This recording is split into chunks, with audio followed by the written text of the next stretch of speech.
I think this administration is already toast. I think the 22 elections are going to completely crush the Democrats because COVID policy is impacts everybody, and so does inflation. Those are two things that are here and working against the back row. So, but I think there's a chance that if the Biden administration were to get some sensible thoughts on this and move on to where most normal people are, he could survive, but I doubt he will. And so what is he doing? What is Joe Biden doing in the wake of that poll I just read in terms of priorities and what you just said? He's focused on voting rights. He wants to federalize elections, which is not even close to on the front page for, as you say, the back row.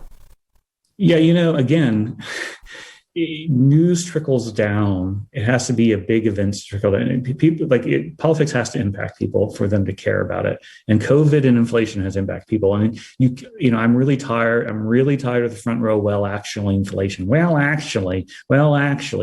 You know what? Inflation is fucking annoying. It's hurting people. It's impacting their lives. It's messing up their world, and they don't like it.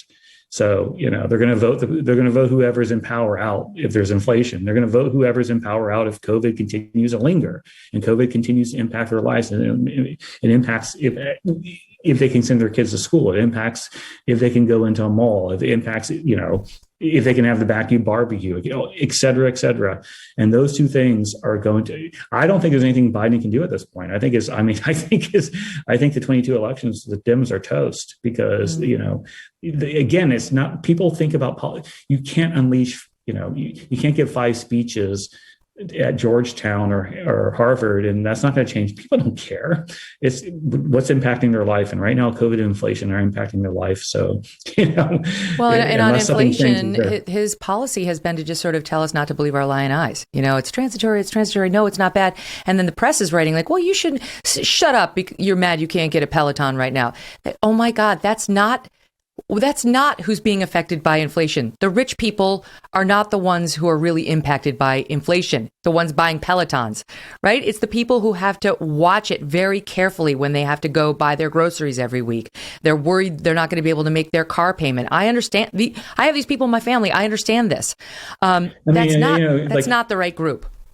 Going to the TNA and your pump bill is now 40 instead of 30 is a big deal, man. And so they can't be told that it's a lie.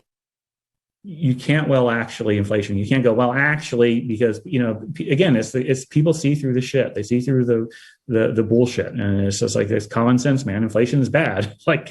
And so right. it impacts them. And so they don't want it. And so they're going to throw it out whoever is responsible for it. And Biden's the president, so he's responsible for it. Mm-hmm.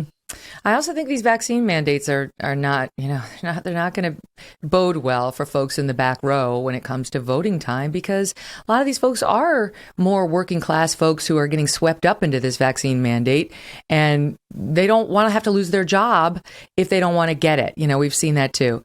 Let me shift gears and just ask you a little bit about what I kicked it off with, because I do think some of the press and the way they're going with our political narratives, it really makes me think they're more out of touch than ever, Chris. I mean, that New York Times piece suggesting that what we need, the answer to the problem right now, is a split ticket of Joe Biden and Liz Cheney. I mean, it's obviously like that.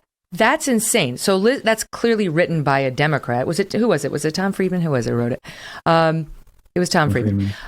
So obviously written by a Democrat, somebody who doesn't understand the right, because the right hates Liz Cheney. I'm sorry, but they do. That's a reality. Only the left likes Liz Cheney at this point, because she's been she's been quick to condemn Trump and Republicans who believe his story about the election and so on. I actually had my team pull the numbers for me just so I could see.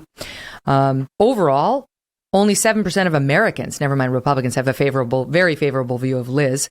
And they say amongst Republicans, CBS poll, 69% say she is not on message with our party. So nobody, that's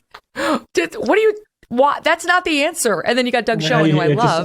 When I saw that headline, all I could think of was remember what the elites wanted the 2016 election to be. They wanted it to be Hillary versus Jeb, Yep. I actually said Tom Friedman got it wrong. He was shooting for the Hillary versus Jeb energy. That's what he should have proposed. Oh my gosh. I mean, it's laughable at this point. It's kind of Tom Friedman is a perfect Davos kid. He's so out of touch. I mean, the only time it's that joke. The only time he ever tells a story about a real person is it's his cab driver. He doesn't know anybody else. I mean, it's so true. Check. It's like this generation of they're playing like sim politics, they're just they're sitting in their little room in front of their computer, scared of normal people, so they can't talk to them, coming up with fantasy politics.